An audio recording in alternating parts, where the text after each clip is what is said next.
Convidamos o Procurador de Justiça Marcelo Rocha Monteiro. É com grande admiração que apresentamos Marcelo Rocha Monteiro, Procurador de Justiça do MPRJ, com expertise jurídica e educacional.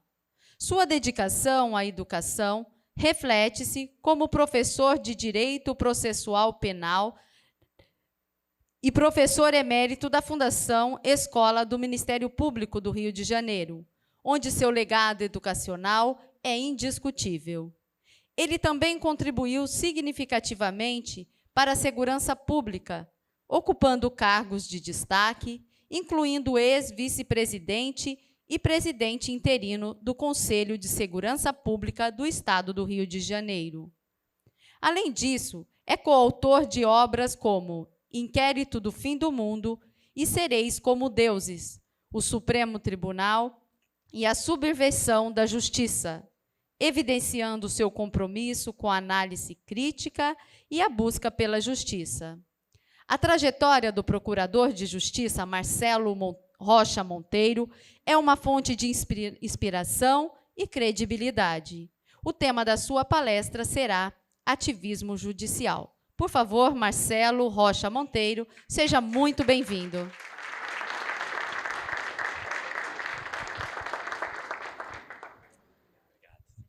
Obrigado. Boa tarde a todos. O tema da minha palestra é ativismo judicial e, normalmente, as pessoas associam esse tema do ativismo a algo que só interessa aos profissionais do direito, né? O que absolutamente não é verdade, né? É preciso compreender o ativismo judicial, o que efetivamente representa o ativismo judicial, porque tem gente que pensa que ativismo judicial é o que acontece quando você tem um juiz muito ativo, muito dinâmico, e não é nada disso, né? Ativismo judicial é um fenômeno extremamente nocivo para a democracia representativa, nocivo para os valores que eu tenho certeza que todos aqui defendem, né? Os valores da civilização ocidental, né? E eu queria tentar explicar o que é o ativismo judicial, tendo como referência um autor que eu admiro muito. Na verdade, eu acho que é o sujeito mais inteligente, pelo menos, o homem mais inteligente vivo, né, no mundo atualmente, que é um cidadão chamado Thomas Sowell, né, um economista, intelectual, professor norte-americano, que está com, acho que 92 ou 93 anos, está firme e forte aí, né, sempre brilhante. E o Sowell diz que existem duas visões conflitantes no mundo, tá? Uma é a que ele chama, e esse inclusive é o nome de um dos livros dele, de visão dos ungidos, né? Em inglês, Vision of the Anointed. Os ungidos, né? E essa categoria dos ungidos inclui intelectuais e juristas. Eu tenho a impressão que quando eu começar a explicar, vocês vão lembrar de pelo menos um ministro do Supremo. Eles enxergam a si próprios como uma elite, mas não é simplesmente uma elite no sentido de elite econômica ou de elite política. É uma elite de pessoas ungidas, ou seja, de pessoas com a missão de conduzir as outras por um caminho ou por um outro rumo, na direção de uma vida melhor. Evidentemente que vida melhor de acordo com o que eles entendem como sendo uma vida melhor. Eles são indivíduos que, em razão de uma sabedoria supostamente muito acima dos demais, né, eles se consideram especialmente qualificados para fornecer soluções para os problemas da sociedade, né, problemas que eles julgam ser de ordem moral ou de ordem intelectual. Eles são, assim, os iluminados, né? Eles sabem o caminho para uma sociedade melhor. Eu estou falando aqui, estou lembrando de uma entrevista de um ministro do Supremo, que, aliás, é meu colega lá da faculdade onde eu leciono, ele também, falando sobre a necessidade de regulamentação da internet, regulamentação das redes sociais, que é uma espécie de obsessão assim, para esse pessoal. Eles acham que é o grande problema do país, é a regulamentação, né, das redes sociais. 40 mil homicídios por ano, isso não quer dizer nada. Não é? Então, esses territórios dominados pelo tráfico de tudo isso é bobagem. O importante é regulamentar Twitter, Facebook, isso sim. Não é? E por que que... E aí ele dizia, por que é tão importante regulamentar as redes sociais? Porque na internet tem muita coisa, né? Na internet tem muita coisa, nas redes sociais tem muita coisa. Tem muita coisa boa, né? Mas também tem muita coisa ruim. E aí, completa ele o raciocínio, o povo naturalmente, ele vai na direção do que há de pior. O povo, se for deixar por conta própria, eles vão sempre escolher nas redes sociais, na internet, o que há de pior. Os piores sites, os piores perfis. Né? Então, nós, dizia ele, precisamos regulamentar as redes sociais, porque aí nós vamos poder orientar o povo a escolher o que há de melhor. Né? Isso é exatamente o que o Sowell chama de visão dos ungidos. Este cidadão acha que tem um conhecimento muito acima do nosso e pode dizer para a gente o que a gente deve procurar, o que a gente não deve procurar na internet, nas redes sociais. Não é? E, em contraste com essa visão dos ungidos, o Sowell fala sobre o que ele chama de visão trágica. Na visão trágica, né? E o nome é por causa disso, acredita que há limitações inerentes à condição humana, ao mundo físico em que vivemos, e que essas limitações não podem ser superadas com mudanças bruscas, milagrosas, pelo, aspas, compromisso com os oprimidos, né, e outras virtudes que os iluminados, os ungidos, gostam de atribuir a si próprios. Né. Os adeptos do que a gente chama de visão trágica, do que o Sowell chama de visão trágica, acreditam que, diante da complexidade do mundo em que vivemos, o conhecimento que cada um de nós tem, a compreensão que cada um de nós tem, né? A gente tem um pouquinho de conhecimento. Cada um de nós não tem nenhum iluminado, ao contrário do que o excelentíssimo ministro afirma. Né? Não tem nenhum iluminado. Aqui no nosso mundo não tem. Né? Eu, na minha fé, acredito que já esteve aqui no nosso mundo um assim. Né? Mas aí é outra história. Né? Mas nenhum de nós tem essa capacidade quase que ilimitada de conhecer o que é o melhor, qual o melhor caminho. Cada um de nós sabe um pouquinho. Né?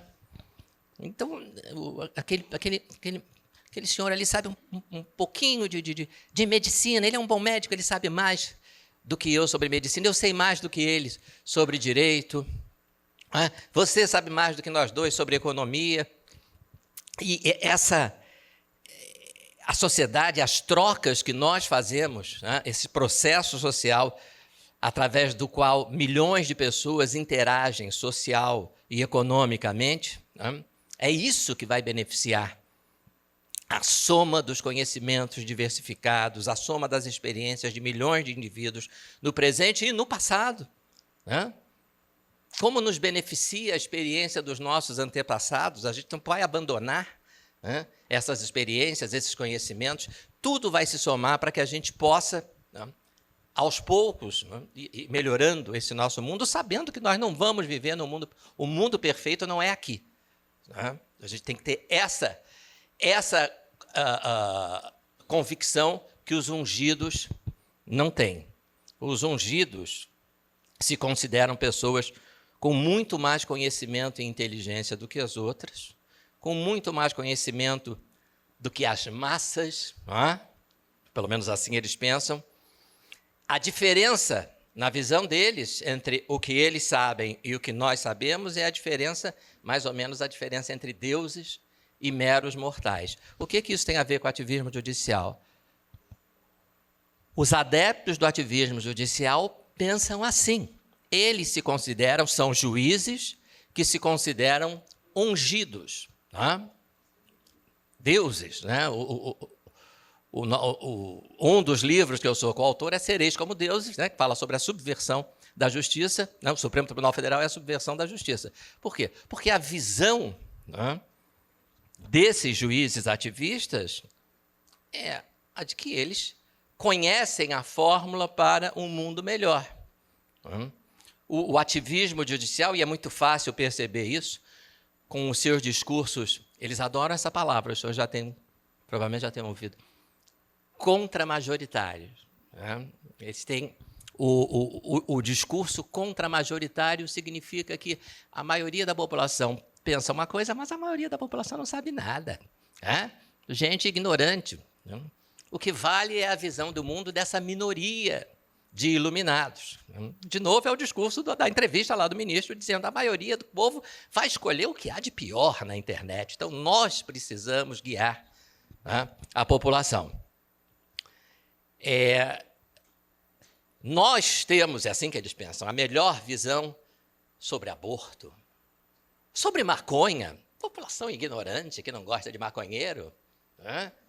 Nós temos uma visão, nós vamos aplicar essa visão no exercício da nossa função. Tá? Só que a função do juiz é aplicar a lei, não é aplicar a sua visão de mundo, não é aplicar a sua visão política. Tá? Os juízes adeptos do ativismo tomam decisões com base nas suas próprias convicções políticas, morais, ideológicas, e eles se apresentam como magistrados cheios de virtudes, em busca de justiça social, o que já é um problema, porque a lei não define o que é justiça social. E mais do que isso, a Constituição e as leis, elaboradas por parlamentares eleitos pelo povo, com todos os defeitos, mas eleitos por nós, não contemplam necessariamente as soluções milagrosas de transformação social que essas elites de ungidos, né, considera como o caminho certo para um mundo melhor. Então vejam, qual é o problema do juiz ativista? A função do juiz é aplicar a lei, não é criar a lei. A função do juiz é aplicar a lei que não foi feita por ele. Como a lei não foi feita por ele, né, se tivesse sido feita por ele, um iluminado, um ungido, mas não foi. Então, essa lei não adota as soluções que o iluminado juiz ativista, do alto da sua ilimitada e quase divina sabedoria, considera adequadas. O que resta a ele fazer? Será que ele vai desistir do seu projeto de sociedade perfeita só porque esse povo ignorante não sabe votar? Né? Povo ignorante não sabe votar, não sabe escolher uma maioria de deputados a favor do aborto, a favor da maconha. Né? O juiz vai desistir do seu projeto de um mundo melhor, um mundo de aborto e maconha à vontade? Não. O que ele vai fazer? Ele vai entrar em cena com o ativismo judicial e ele vai mentir. Ele vai alegar que está interpretando a lei, porque essa é a função do juiz, aplicar a lei. Se a lei dá margem à interpretação, para poder aplicá-la, ele tem que interpretar. Ele tem que interpretar quando a lei dá margem à interpretação. Quando a lei não dá margem à interpretação, ele não tem que interpretar coisa nenhuma, ele tem que aplicar a lei. E aí ele vai mentir, ele vai dizer que está interpretando a lei, na verdade ele vai criar uma lei que nunca existiu, ou que não tem nada a ver com a lei que ele deveria aplicar, mas que se recusa a aplicar por suas convicções pessoais. Então, o juiz ativista, ele olha para o texto legal, ele olha para um artigo de lei que tem a palavra redondo. Redondo. O lugar assim deverá ter, não sei quanto, deverá ser redondo. Aí ele olha e diz, aqui a palavra redondo deve ser entendida com o significado de quadrado.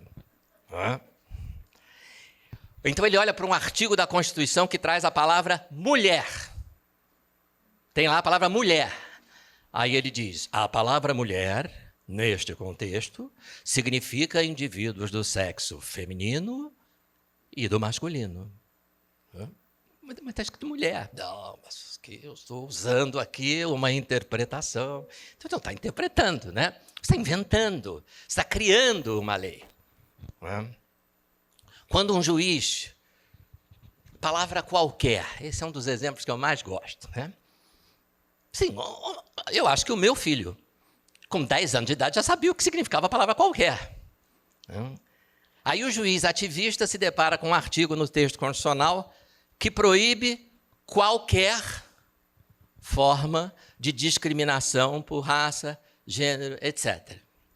Aí ele vai dizer que a palavra qualquer, nesse artigo, não deve ser interpretada literalmente. Mas peraí. Qualquer é qualquer. É? Assim, eu não posso pegar 100 vagas numa universidade,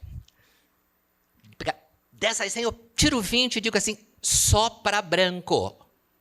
Essas 20 são só para pessoas brancas. Pode isso? Não pode. Por quê? Porque a Constituição proíbe qualquer forma de discriminação. Então, peraí. Eu vou criar uma lei dizendo que das 100 eu vou separar 20 só para negros e pardos. Mas isso é inconstitucional. A Constituição proíbe qualquer forma. Não, nesse caso, qualquer não é qualquer. E vai o Supremo e diz que a lei das cotas raciais é constitucional. Quando, a meu ver, é claramente inconstitucional, porque é claramente discriminatória.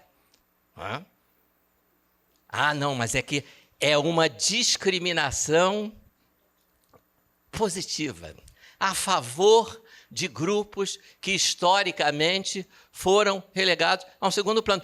Claro, eu reconheço que foram relegados a um segundo, sofreram discriminação, mas a Constituição proíbe qualquer forma de discriminação. A Constituição não proíbe discriminação contra grupos historicamente relegados a um plano... Qualquer. Você não pode discriminar contra negros, não pode discriminar contra pardos e não pode discriminar contra brancos.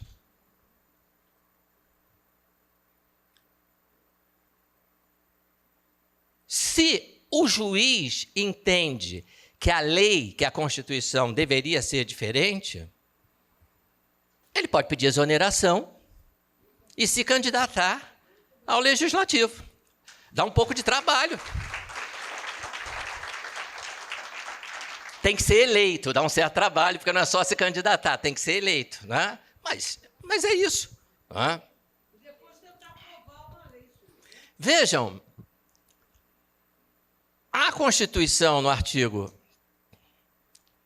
53, garante aos parlamentares imunidade, inclusive penal, imunidade civil e penal, por quaisquer, olha aí, de novo, qualquer, só que agora no plural, quaisquer palavras, opiniões e votos. Nós temos hoje um deputado daqui do Rio de Janeiro, Daniel Silveira, preso, cumprindo uma pena de 8 anos de prisão, né? Maior do que alguns processos de homicídio que eu já tive no Tribunal do Júri, por uma opinião, por um discurso. Não importa se você concorda, se você discorda, está escrito quaisquer palavras, opiniões e votos. Vem o Supremo, no seu ativismo judicial, e diz, mas quaisquer, neste contexto, não é quaisquer. Né? É qualquer menos um discurso antidemocrático. Ele defendeu o AI-5, né? Ele defendeu a ditadura, e aí não se aplica. Mas não se aplica porque não está escrito qualquer. Não, porque a vontade do legislador, quando a vontade do legislador é um chute, gente. É um chute. Sabe por quê? Porque como é que você vai saber qual foi a vontade do legislador? A Constituição foi aprovada por 500 parlamentares na Assembleia Nacional Constituinte. Você sabe a vontade de cada um deles quando colocou esse qualquer aqui no texto? era mesmo permitir qualquer discurso, menos os discursos contra a democracia? Era. Porque se era alguma coisa, deu errado. No final de 2017, um grupo de deputados de partidos de esquerda fez uma sessão oficial na Câmara dos Deputados, transmitida pela TV Câmara, em homenagem aos 100 anos da gloriosa Revolução Russa, que implantou uma ditadura na Rússia, que matou algumas dezenas de milhões de pessoas. Uma ditadura de partido único. E eles estavam ali numa sessão oficial, não estavam escondidos, não.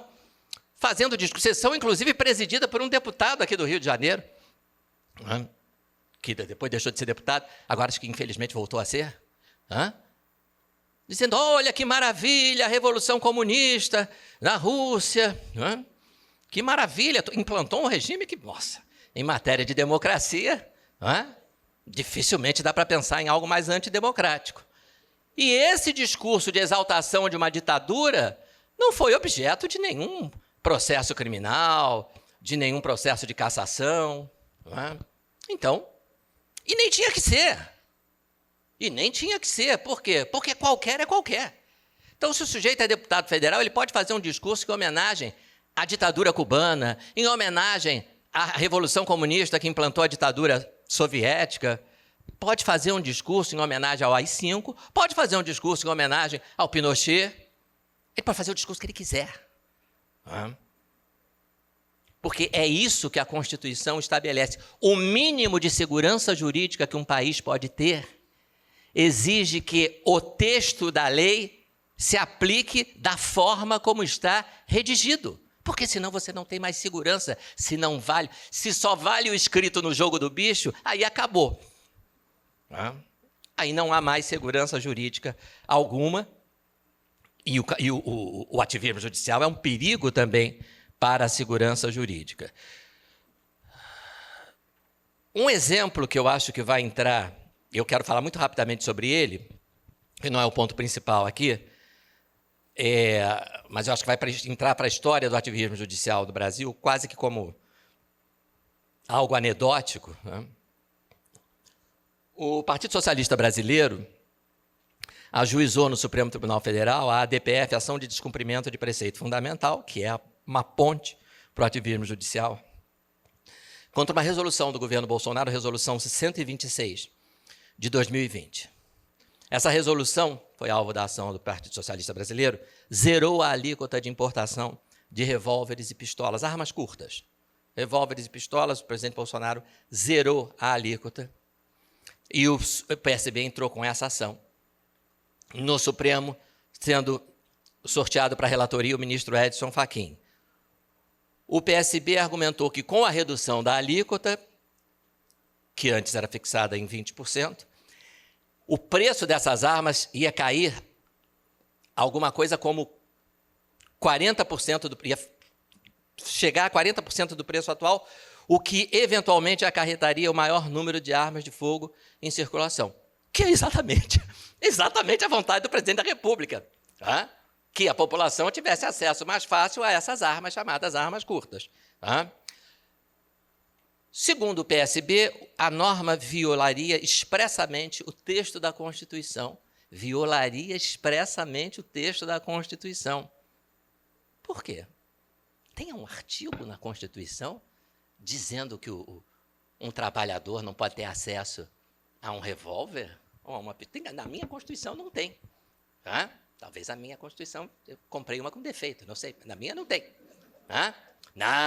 Não tem, mas essa redução da alíquota a zero desrespeita o direito social à segurança pública e o direito fundamental à vida e à dignidade da pessoa humana.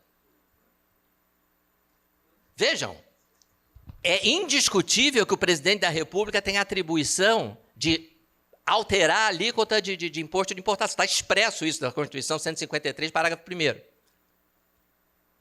Então, o presidente da República não fez nada fora dos poderes que a lei confere a ele. Só que o ministro Fachin, com a tranquilidade de sempre, concedeu uma liminar, anulou o decreto do presidente da República. Por quê? Porque, na visão do ministro Fachin, assim como na visão do Partido Socialista Brasileiro, que pleiteou a medida, o mundo funciona assim. O cidadão comum, trabalhador, deseja adquirir legalmente um revólver ou uma pistola para ter em casa, como proteção para sua família contra assaltantes armados que eventualmente invadam sua casa. Com menos imposto, o custo fica menor. Quanto menor for o custo, mais fácil para o trabalhador será adquirir essa arma. E para o ministro isso é inadmissível. Onde é que já se viu um simples trabalhador pretender possuir uma arma em casa para a segurança da sua família? Não é? Para o ministro isso é admissível, inadmissível. Ele entende que quem tem que proteger o direito à vida é o Estado e tornar menos dispendioso para o cidadão comum, sem antecedentes criminais. Tudo isso a lei continuava exigindo. Devidamente treinado, né? Adquirir um revólver ou uma pistola para ter alguma chance de defender seu lar e sua família. Para o ministro, os senhores percebam isso viola a dignidade desse indivíduo. Essa chance de se defender de um assaltante armado que entra na sua casa viola a dignidade do indivíduo. O que respeita a dignidade dessa pessoa é permitir que o criminoso armado entre na casa desse cidadão comum, que foi devidamente desarmado pela visão humanitária dos juristas progressistas, e faça com ele, com sua mulher, com seus filhos, com suas filhas, o que bem entender. Então, veja, isso é a visão que o sujeito tem de princípio da dignidade da pessoa humana. Você permitir que ele compre uma arma para, pelo menos, tentar se defender, viola a dignidade dele. Mas deixar o sujeito inteiramente subjugado pelo criminoso, aí... né? Então, o ministro Fachin não aplicou, nesse caso, lei nenhuma. Não existe essa lei, né, que proíbe o cidadão comum de ter acesso, desde que preenchidos os requisitos, etc. Não existe isso. Ele aplicou a visão dele. Né?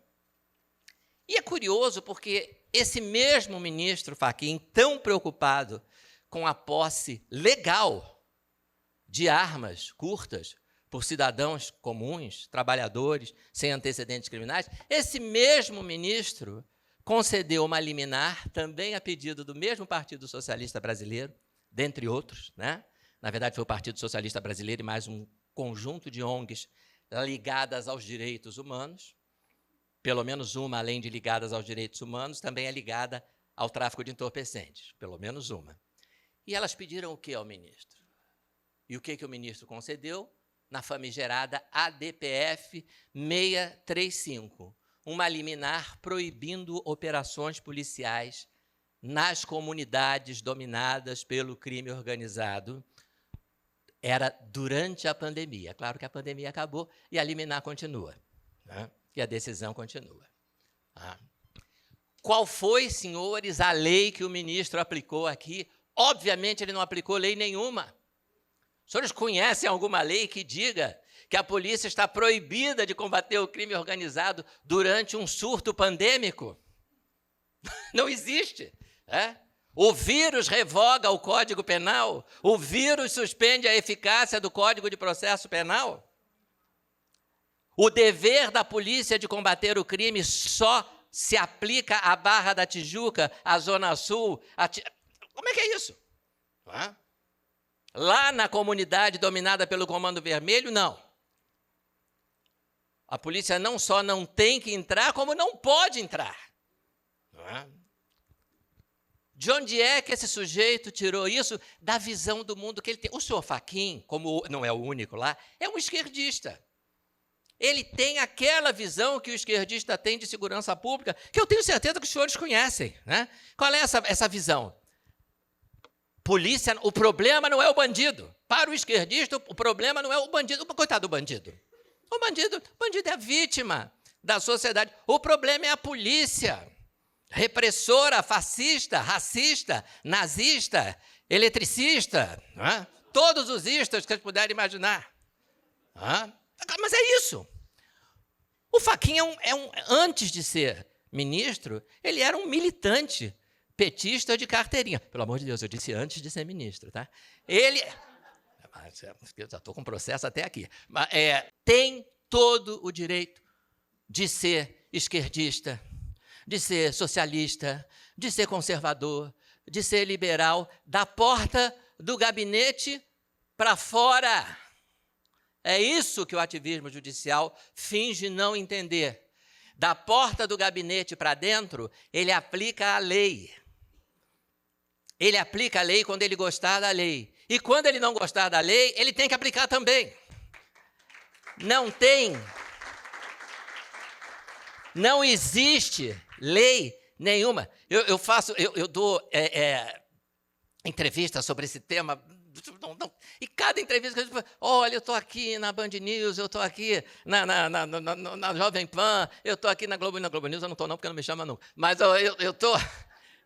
ou Lula News, né? Mas, enfim, por favor, faça um apelo ao público. Quem souber, né, de algum país do mundo cuja Corte Superior de Justiça tenha proibido a polícia de entrar em comunidades dominadas pelo crime organizado, são mais de 1.400 no Rio.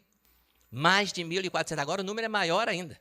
Os senhores vão ouvir daqui a pouco o delegado Fabrício, que vai expor isso com muito mais detalhes do que eu. Tá? 80% dominadas pelo tráfico, 20% pela milícia. E o ministro dá uma liminar e o Supremo confirma, depois por 8-3, né? Então não pode entrar. Mas não pode entrar por quê? Salvo em situações excepcionais. Em situações... Essa é normal? A situação atual não é excepcional? Não é? Uma comunidade dominada, uma pessoa sai de blusa vermelha de casa, volta para casa, tira a roupa. Por quê? Porque essa cor do inimigo, você mora lá na comunidade dominada pelo terceiro comando, que é inimigo do comando vermelho, você não pode vestir vermelho. Você mora numa favela dominada pelo comando vermelho, vai visitar o seu pai no terceiro comando, você é executado. Você é executado, você não tem nada a ver com tráfico. Mas como você ousa, sendo morador de uma comunidade dominada pela facção A, como você ousa botar os pés numa comunidade dominada pela facção B? Você é arrastado de dentro da casa do pai, amarrado com a boca no cano de descarga de um automóvel, fica dando volta até o rapaz morrer. Essa é a vida das pessoas dessa comunidade, essa é a vida dessas pessoas humildes, que na sua esmagadora maioria são pessoas trabalhadoras, são subjugadas. Tem na polícia a última e única esperança. E vem o Supremo e diz, polícia não pode ir, salvo em situações excepcionais. Nós já tivemos um governador no Rio de Janeiro que tomou essa mesma medida e o resultado foi o fortalecimento, como está sendo agora, o fortalecimento do tráfico. Foi quando o fuzil entrou para a crônica policial do Rio de Janeiro. Entrou só para o lado dos bandidos, porque a polícia ainda demorou a beça para ter acesso ao fuzil. Mas vejam, eu preciso, para ser justo com o governador Leonel Brizola, eu tenho que dizer uma coisa. Ele tinha a legitimidade do voto popular. Ele tinha mandato. Os senhores percebem a importância do mandato? Ele não era governador vitalício. Dali a algum tempo teve eleição para governador de novo. E a população do Rio de Janeiro votou no candidato da oposição. O recado era, achamos a sua política de proibir a polícia, achamos uma porcaria, não vamos mais votar no senhor, não vamos mais votar no seu partido. Agora, quando quem toma essa decisão desastrosa são ministros, juízes vitalícios e não eleitos, o que faz a população? A única coisa que a gente tem a fazer é lamentar. É isso. Nós estamos vivendo, eu ia tocar, mas o meu tempo está esgotando, mais uma demonstração recente de ativismo, a descriminalização da maconha. Os senhores sabem qual é o artigo da Constituição? A função do Supremo é aplicar a Constituição. O Supremo, quando uma lei contraria a Constituição, o Supremo decide suspender, essa lei não vale mais, é inconstitucional. O Supremo decidiu que o artigo 28, que criminaliza a posse de maconha para uso próprio, é inconstitucional. Vocês sabem qual é o artigo da Constituição que proíbe criminalizar a posse de maconha para uso próprio? Não sabem? Nem eu, nem ninguém, porque não existe. Os senhores sabem qual é o artigo da Constituição que diz que a partir de 40 gramas para baixo é uso próprio, não é tráfico? Não existe. Novamente, o que o Supremo fez? Ativismo judicial.